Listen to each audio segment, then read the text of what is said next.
On va s'intéresser aujourd'hui à une histoire qui commence dans un tout petit village français, mais qui pose une immense question démocratique. Que faire quand un élu, ne se présente tout simplement pas pour faire son travail? Alors, regardons ça de plus près. Ce graphique, il est tiré des registres publics de Mont-Saint-Jean, donc tout est vérifiable. Il montre la présence d'un conseiller sur une vingtaine de réunions. Et ce qui saute aux yeux, c'est la partie en rouge. Ce sont les absences pures et simples, des moments où la voix de ces électeurs n'est même pas représentée par une procuration. De ce graphique, il y a un chiffre qui ressort de manière spectaculaire. 60%. C'est plus de la moitié des réunions qui ont été manquées.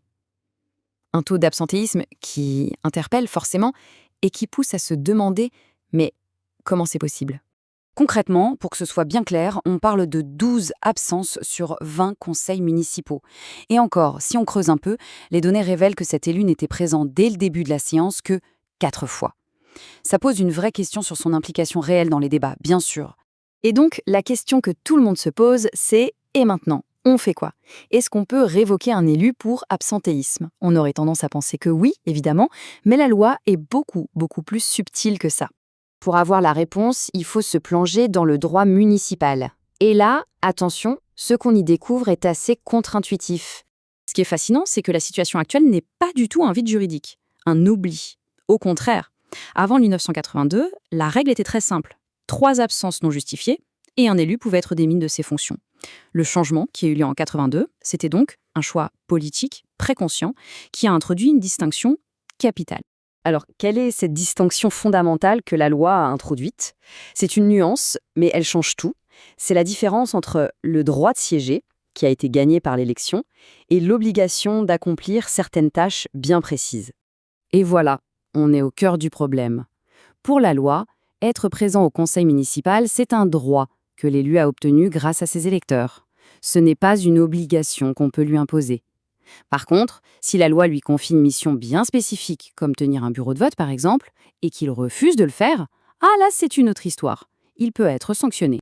Ce mécanisme a un nom un peu technique, la démission d'office. Mais ce qu'il faut retenir, c'est qu'elle ne vise que le refus d'agir, pas la simple absence. C'est une sanction pour une faute active, si on veut, pas pour de l'inaction. La conclusion juridique est donc sans appel, même si elle peut surprendre. Un conseiller ne peut pas être démis de ses fonctions pour absentéisme chronique. La loi protège son mandat. Mais bon, ça, c'est ce que dit la loi. Et la politique dans tout ça? C'est là qu'on retourne à Mont-Saint-Jean. Parce que si la loi protège l'absentéisme, le climat politique local, lui, semble bien moins tolérant avec l'opposition. Cette question, elle est posée par un collectif de citoyens du village.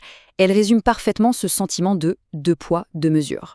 D'un côté, l'inaction, qui serait tolérée.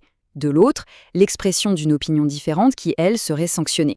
Ce collectif, Mont-Saint-Jean autrement, décrit un climat vraiment tendu. On parle d'insultes en public, d'une tentative de révocation d'un adjoint qui a dû être bloqué par l'État et même d'une vague de démissions. Le tableau dépeint une crise démocratique locale qui va bien au-delà de cette histoire de chaise vide. Alors si la loi atteint ses limites, quel levier reste-t-il aux citoyens pour exiger des comptes? Le premier, et sans doute le plus fondamental, c'est la transparence. Il existe bien un petit outil de sanction, mais il est financier. Un élu qui touche des indemnités doit exercer effectivement ses fonctions. Une absence répétée peut donc mener à la suspension de ses paiements. C'est un levier concret, c'est vrai, même si c'est le seul qui est prévu par la loi. Mais pour les élus qui n'ont pas d'indemnité, ou même au-delà de la question financière, où se trouve le véritable contre-pouvoir? Il se trouve là où il a toujours été, du côté des citoyens eux-mêmes. Et les citoyens ne sont pas démunis, loin de là. Leur boîte à outils contient 3 leviers puissants. D'abord, exiger la transparence. La publication des comptes rendus sous 8 jours, ce n'est pas une faveur, c'est une obligation légale. Ensuite, le suivi. Utiliser ces documents pour évaluer objectivement qui est là, qui vote quoi.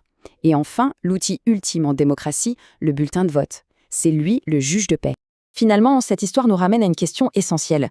Quand la loi ne suffit plus, la bonne santé de notre démocratie, est-ce qu'elle ne dépend pas tout simplement de l'attention que chaque citoyen lui porte? C'est une réflexion qui dépasse de très loin le cas de ce simple siège vacant.